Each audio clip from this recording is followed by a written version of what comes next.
Bonjour à tous, bienvenue pour une nouvelle interview de studio JM Productions en association avec Konatan et Koyama où vous retrouverez cette interview en version écrite. Aujourd'hui je suis avec Gastronogeek, Thibaut Villeneuve du coup. Si tu veux te présenter en deux petits mots pour savoir que fais-tu. Oui, bien sûr. Moi, je suis donc mon auteur, c'est Gastronogeek. J'écris des livres de cuisine qui sont inspirés par la pop culture. Donc mon travail, c'est littéralement de créer des recettes pour que tu puisses manger exactement ce que tu vois tes héros manger dans les animés, les séries télévisées, dans les mangas, les animés, les jeux vidéo et ainsi de suite, quoi. Mon travail, c'est vraiment créer un pont entre la pop culture et la gastronomie, un pont qui s'emprunte dans les deux sens. C'est super, du coup, mangeons fiction, mais C'est ça. réalité. Cette fois, je ne veux rien dire, mais c'est pas grave. Non, mais t'inquiète, je pense qu'on l'avait. Ah, ça retrouve bientôt en quatrième de couverture du coup. Première question. Comment as-tu développé tes passions pour la cuisine et pour la pop culture? C'est deux axes différents mais parallèles pour moi à la pop culture. J'ai grandi dedans. Moi j'ai eu une éducation assez classique et j'avais le droit de lire des BD, des mangas et de jouer aux jeux vidéo tant que j'avais de bonnes notes à l'école. Tu vois, c'était le deal avec mes parents, boss, et puis derrière tu fais ce que tu veux pour développer ton imaginaire, il n'y a pas de souci. Donc moi j'ai grandi Génération Club Dorothée, tu vois, les dessins animés à la télé, le lancement de Pokémon, et puis très petit j'ai eu une NES, et puis une Super NES, et puis une 64, et puis voilà. Donc le jeu vidéo et la fantasy et la science-fiction, c'est des choses qui accompagnent mon quotidien depuis que je suis tout petit. Ça n'a pas bougé. Et la cuisine, en parallèle de ça, moi mon père il est artisan boulanger, donc chez moi il y a les métiers de bouche qui sont très importants. Sa mère, ma grand-mère était cuisinière, certains de mes cousins sont chefs cuisiniers, donc chez moi tout le monde est un petit peu là-dedans. Ma mère cuisine très très bien et il y a cette espèce de transmission nécessaire des choses utiles à la maison. Et typiquement, savoir faire à manger, savoir adapter les choses du frigo, savoir faire son marché, savoir faire son pain, c'est des trucs que j'ai appris très très tôt. Et donc ça s'est développé en parallèle ensemble jusqu'à un moment donné où, par une situation professionnelle, j'ai eu l'opportunité de lier les deux et de créer ça. Ça donne l'eau à la bouche en tout cas. Écoute. Qu'est-ce qui t'a donc motivé à réunir ces deux cultures, la pop culture et la cuisine, pour justement faire le métier que tu fais aujourd'hui? Le métier que je fais aujourd'hui, c'est très bizarre comme métier, parce que moi j'écris des livres de cuisine, ça c'est mon occupation principale. J'ai une chaîne YouTube, une chaîne Twitch, voilà, je fais la création de contenu de manière globale et générale. Le point de départ, il est venu du fait qu'à un moment donné, il y avait l'essor des émissions culinaires à la télévision. Et t'en avais sur toutes les chaînes. Chaque chaîne avait son émission de cuisine, Top Chef, Master Chef, qui veut devenir le prochain pâtissier, qui veut nanana, tu vois. Moi, je trouve ça fabuleux. Je peux passer mes journées à regarder ça, bien plus qu'à regarder tout ce qui passe à la télé aujourd'hui. C'est très cool. Et puis derrière, t'as le cliché de le geek, il mange forcément mal. Le geek, en fait, il ne voit jamais la lumière du soleil parce que tu sais, en fait, sa photosynthèse à lui, c'est la lumière de l'écran de son ordinateur. Et ça m'en rendait ouf, en fait. Et que tu joues la vie dure. Ouais, mais vraiment. Bien sûr que j'ai fait des parties de jeux de rôle en mangeant, en faisant des soirées chips, pizza, coca, mais il n'y a pas que ça.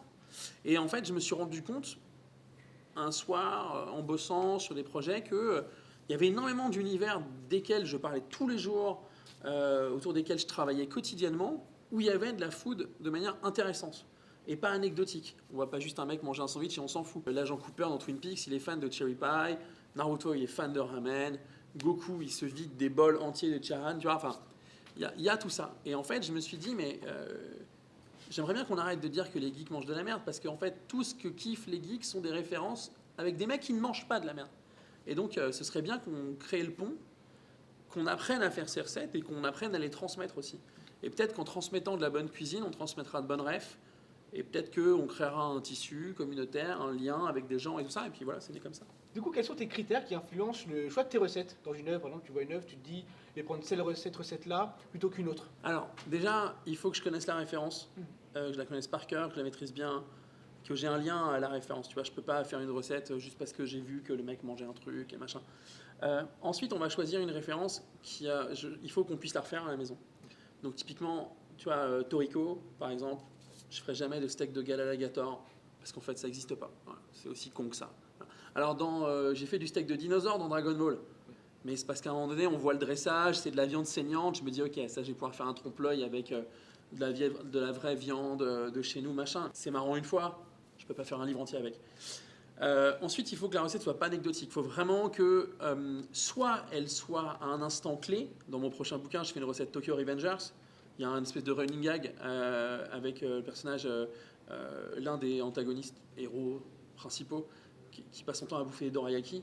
Et en fait, on le voit jamais manger les dorayaki. Il dit putain, j'ai fini tous les dorayaki. Mais il en parle. Et du coup, il en parle suffisamment souvent pour que, en plus de ça, l'auteur dise l'un des trucs favoris de ce personnage, c'est les dorayaki. Donc je vais pouvoir essayer d'en faire une dans son univers à lui. Après, voilà, j'ai besoin que l'univers soit cohérent. Tu vois, on parle des ramen de Naruto. La quantité de scènes, il y a même quantité de moments où il choisit des ramen différents. Donc moi, ça me permet de... Voilà. Et par exemple, quand je fais le ramen de Naruto, le miso shashu ramen, je prends vraiment le ramen iconique, celui dont on voit le plus souvent le bol et ainsi de suite. Et je le choisis parce qu'il faut qu'on puisse le refaire, il faut que moi je puisse le vulgariser la technique pour que n'importe qui puisse le cuisiner. Et puis il faut que les fans de la ref comme moi aient la ref en voyant le truc. Il faut que quand ils voient la photo, ils se disent ah putain mais oui, rappelle-toi ce moment-là. C'est ça que je cherche. Okay, donc il y a vraiment des fois un travail d'adaptation en fait. À mort. Faut que ce soit cohérent avec l'univers complètement. Toujours, systématiquement. Si c'est pas cohérent avec l'univers, ça marche pas. Là où mon travail il est un peu tendu, là on fait 17 livres, c'est quelque chose comme c'est presque 800 recettes. Chaque recette, c'est un alignement de planète. Il faut que tous ces éléments, la cohérence avec le thème, la cohérence avec la food, la cohérence avec les ingrédients, le décor, l'immersion, la maquette, la référence, tout ça, ça doit fonctionner. Ça ne marche pas, je suis pas honnête avec les gens s'en rendent compte, le livre marche pas. C'est aussi simple que ça. Dans ma tête, c'est le truc. Je suis otaku, je suis geek, t'appelles ça comme tu veux. Quand je vais acheter un bouquin ou quand je vais acheter une œuvre, j'ai besoin de savoir qu'on se fout pas de ma gueule. Tu vois, ou quand j'achète un goodies, je suis au courant. Mais quand j'achète un bouquin un peu sérieux et tout, je me dis putain, il faut que ça marche quoi. Et quand je tombe sur des livres où on se moque de moi, je suis pas content. Et donc aucun de mes livres ne doit avoir cet effet-là. Quand je travaille sur une recette, ça doit être un aliment de planète. Sinon on la met pas dans le bouquin. Vraiment une recherche qualitative. À fond, bien sûr, obligatoire. Du coup, le livre Food Wars et les recettes non officielles vient d'être financé avec succès sur Ulule. Ouais. Quelles recettes on va y retrouver? Que tu peux nous teaser un petit peu? Je ne peux pas vous teaser à proprement parler parce qu'on vient de finir le chemin de fer, donc c'est en fait la structure du livre avec les recettes. On a choisi 60 recettes parmi les 300 recettes, il y en a tellement. Donc il y en a beaucoup.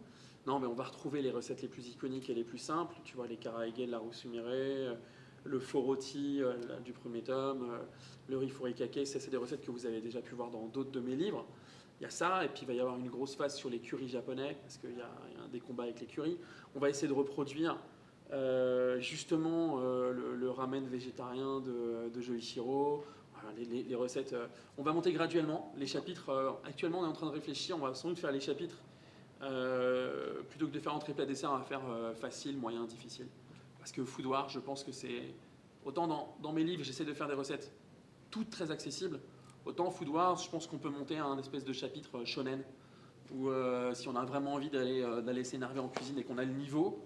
Voilà. Puis en plus de ça, dans le cadre du financement participatif, on va avoir la participation de grands chefs étoilés qui vont proposer une recette chacun. C'est quand même pas mal cool. Ah oui. C'est challengeant pour les lecteurs. L'esprit shonen de la cuisine, À fond. clairement, À fond. ça peut se tenter. Bon, si jamais j'ai un date, je saurai quoi faire. Écoute, ouais, entraîne-toi. C'est parti, on y va à fond. Alors du coup, on va enchaîner avec la toute dernière question. Vas-y. Est-ce qu'il y a d'autres univers justement que tu aimerais explorer par la suite un jour? Quelles sont tes petites idées comme ça? C'est la pop culture, comme je te dis, qu'elle soit anglo-saxonne, européenne ou japonaise, c'est un fleuve intarissable. Et moi, j'ai ma pirogue et je prends mon temps. Vraiment, je crois que le chemin qui me guide vers la fin du livre de cuisine est proche, parce que je commence à raconter ce que j'ai à raconter et qu'il va falloir que je change de disque, quoi, et que je fasse autre chose, parce que pour le caisson là-haut, quand tu tournes en rond, tu tournes en rond. Par contre, il y a tellement plus de choses à faire aujourd'hui sur Twitch, que ce soit sur YouTube, TikTok ou autre. Je suis pas prêt de m'arrêter. Moi, tant qu'on peut parler de gastronomie et de pop culture, et tant que je peux en faire mon quotidien, ça va. Super. En tout cas, on espère que cette interview vous a donné l'eau à la bouche, en tout cas. Et mieux que vous êtes en train de manger devant cette interview. Sait-on jamais. En tout cas, je te remercie d'avoir pris le temps que tu nous as accordé pour cette interview. Avec plaisir. Vous pouvez retrouver cette interview sur konatanekoyama.com en version écrite. Abonnez-vous à la chaîne Studio JM Productions, ça nous fera énormément plaisir et ça nous soutiendra pour les projets. Sur ce, on vous dit à la prochaine et surtout, est-ce qu'on peut le dire ensemble, bon appétit? Bon appétit. Bon appétit. Bon appétit.